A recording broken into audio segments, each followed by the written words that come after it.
Psicoanálisis freudiano. ¿Qué es el psicoanálisis? El psicoanálisis es un conjunto de teorías psicológicas, un método de investigación y un método psicoterapéutico creado por Sigmund Freud. El psicoanálisis se constituyó en un discurso que desde el estatuto científico otorgó una alternativa a la psicología imperante de la época. El estudio positivista de fines del siglo XIX impedía el acceso a esos conocimientos llamados vitalistas. Freud introduce una ruptura con uno y otro modelo al inaugurar el espacio de lo que después se va a llamar ciencias conjeturales y también con lo que también constituía a este entonces el centro de la reflexión filosófica, es decir, la relación del hombre con el mundo. Aunque repetidamente aclaró que el psicoanálisis no debe entenderse como una concepción del mundo, Freud entendió que debe distinguirse de ella a favor de producir un conocimiento material de las enfermedades mentales. Bueno, ¿y quién fue Sigmund Freud? Acá te va una pequeña introducción de él. Sigmund Freud nació en Moravia, pequeña ciudad de Checoslovaquia. 4 años se estableció en Viena con su familia. Allí pasó la mayor parte de su niñez y adolescencia. Estudió medicina, especializándose en neurología. En 1885 viaja a París para completar sus estudios, pero cuando Freud llegó a París el 13 de octubre de 1885 tenía ya realizada una carrera vinculada con la fisiología médica. Cuando vuelve de su estadía en París, Freud se propuso demostrar el principio de que las parálisis y anestesias histéricas se delimitan conforme a la representación vulgar del hombre, lo que significaba que los síntomas somáticos podían tener otra explicación que la médica anatómica. ¿Y qué fue la hipnosis? La hipnosis le permitió representar la eficacia de otra esfera no consciente. Si a una persona a la cual, en pleno trance hipnótico, se le ordena que al salir del trance vaya a buscar un paraguas y salga a la calle, así lo hará. Efectivamente, ni bien despierte, esto será lo que hará la persona, tomará un paraguas y se dispondrá a salir a la calle. Cuando se le interroga por los motivos de tal acto, la persona aducirá no recordar el motivo por el cual ha realizado tal acción. La relación entre lo somático y lo anímico manifiesta tanto en el animal como en el hombre una interacción recíproca, pero la acción de lo anímico sobre el cuerpo resultó siempre problemática para los médicos. Parecían resistirse a conceder cierta autonomía a la vida anímica, como si con ello se vieran expuestos a abandonar el firme terreno de lo científico. Freud considera que estas interacciones recíprocas necesitan de la investigación y el conocimiento. Freud dirá: los medios y los caminos para conseguirlo estarán signados por una intelección más honda de los procesos de la vida anímica misma, intelección cuyos primeros pasos se basan justamente en las experiencias hipnóticas. Y así fue.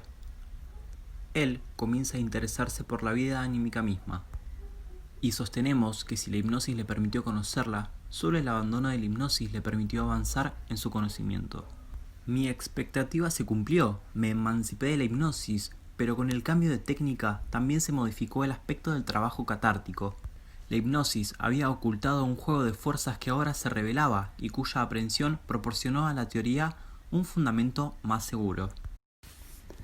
Los síntomas de la histeria se solucionan cuando desde Edos damos el camino hasta el recuerdo de la escena traumática. Esta escena no forma conexiones simples, sino que están ramificadas, debido a que cada nueva vivencia esconde 2 o más vivencias tempranas como recuerdos. Ningún síntoma histérico puede surgir de una vivencia real sola, sino que todas las veces el recuerdo de vivencias anteriores coopera en la causación. Se generan bajo la cooperación de recuerdos. Freud se interesa por descubrir la condición etiológica de los síntomas histéricos. No importa el caso o el síntoma, siempre se llega al ámbito del vivenciar sexual. Las vivencias traumáticas tienen en común 2 caracteres: la sexualidad y el periodo de la pubertad. Sin embargo, al seguir investigando, se llega a la época de la niñez, la época posterior al desarrollo de la vida sexual, por una insuficiencia para proseguir con el trabajo analítico. La tesis central es que en todo caso de histeria se encuentran 1 o varias vivencias de experiencia sexual prematura, perteneciente a la tempranísima niñez. En el manuscrito K, Freud enumera las condiciones de producción de síntomas. En primer lugar, la vivencia sexual prematura, traumática, que ha de reprimirse. En segundo lugar, la represión a raíz de una ocasión posterior que despierta su recuerdo y así lleva a la formación de un síntoma primario. En tercer lugar, el estadio de defensa lograda. Se asemeja a la salud, salvo en la existencia del síntoma primario. En cuarto lugar, el estadio en que las representaciones reprimidas retoman y en la lucha de estas con el do forman nuevos síntomas, los de la enfermedad. Se escoge como síntoma aquella representación cuyo realce es el efecto conjugado de varios factores. Es evocada simultáneamente desde diversos lados. En 1896, Freud escribe La interpretación de los sueños, libro donde utiliza sus propios sueños como ejemplos para demostrar su teoría de los sueños. En primer lugar, empecemos definiendo qué son los sueños. Los sueños son una de las formaciones del inconsciente. Nos permite conocer cómo está constituido y cómo se caracteriza su funcionamiento. Las vías están facilitadas en el pensamiento inconsciente. El sueño se sirve de ellas cuando busca la figurabilidad. Al constituirse el sueño, el pensamiento inconsciente presenta la cualidad de figurabilidad exenta de censura. La figurabilidad es el modo en el cual los símbolos son puestos en escena del inconsciente. Los símbolos son puestos en escena y por consiguiente transformados en imágenes plásticas, visuales. Las formaciones del inconsciente se dejan descifrar según la lógica del lenguaje. Los sueños presentan de manera insistente un contenido sexual. En el inconsciente hay ausencia de negación, es decir, no existe el principio de contradicción. Sobre el afecto y la temporalidad, Freud afirma que las mociones afectivas que sobrevienen en el decurso de los pensamientos oníricos son en sí y por sí mociones débiles. La temporalidad se suspende en el sueño y ciertos contenidos se vuelven a presentar como actuales y con ello toda su presencia.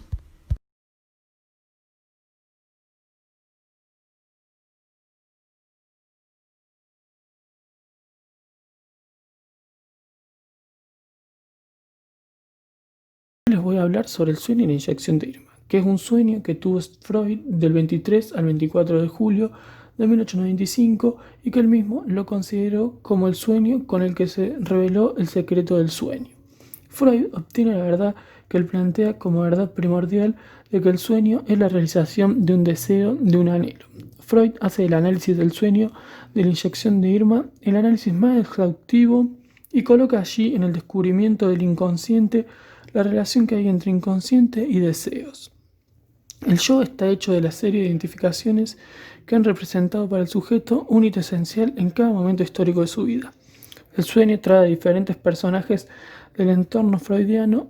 En el sueño, las condiciones de la realidad se ven sometidas a las condiciones imaginarias.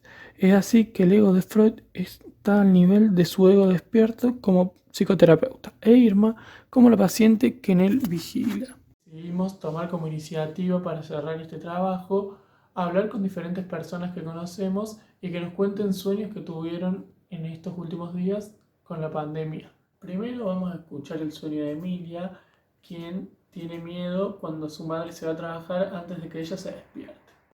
Hola, soy Emilia Leay. Cumplo 6 años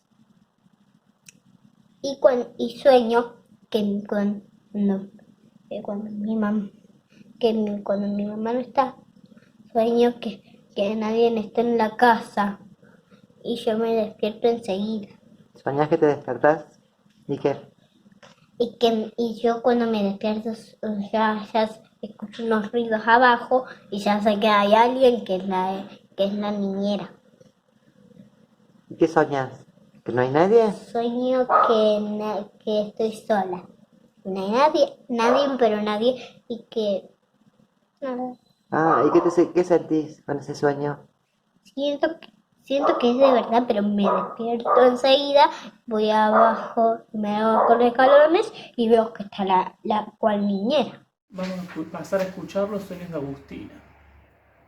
Bueno, el primer sueño que tuve fue que yo estaba en Polaroid, un lugar de acá de Villa María, en el que se sale a bailar, digamos, un boliche.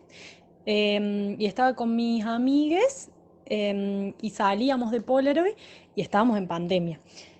Cuando estábamos volviéndonos para nuestra casa, nos cruzamos con la policía y empezaba como una persecución. Y yo sentía mucho miedo y corría muy rápido. Una amiga iba en moto y nada, como que se escapaban algunos de mis amigues y yo en un momento casi me agarran, pero me escapé y seguí corriendo y ahí agarraron a una amiga mía. Em, y después, como que yo me agitaba muchísimo y siempre lo que me pasa es que yo corro muy lento, así que no llegaba a correr bien rápido, digamos, y me agarraba la policía. Entonces ahí me desperté y estaba como muy agitada, me había despertado muy agitada y tenía mucho miedo. Y el segundo sueño que tuve fue que íbamos en la chata de la Lela, íbamos el papi, la mami, la Lela, vos y yo, y estaba oscuro, estábamos yendo como por la calle que va a la universidad, y de repente, como de la nada, aparece la policía ahí, como con un cono, y el papi los esquiva y casi los choca y nos empiezan a perseguir. Así que eso, mis dos sueños, y después de ahí me desperté como con mucho miedo. Mis dos sueños de la pandemia estaban vinculados al miedo a la policía. A ella la pone más incómoda el accionar policial que el tema de la enfermedad. Vemos en estos sueños, como en el de Freud, una situación de angustia que se relaciona con lo vivido en la realidad. En el caso de Emilia, a partir del comienzo de la pandemia, su mamá ya no la lleva al colegio cuando sale a trabajar, sino que la deja durmiendo con la niñera. Esta nueva situación de despertarse y que no esté su mamá la lleva a soñar que está sola en su casa.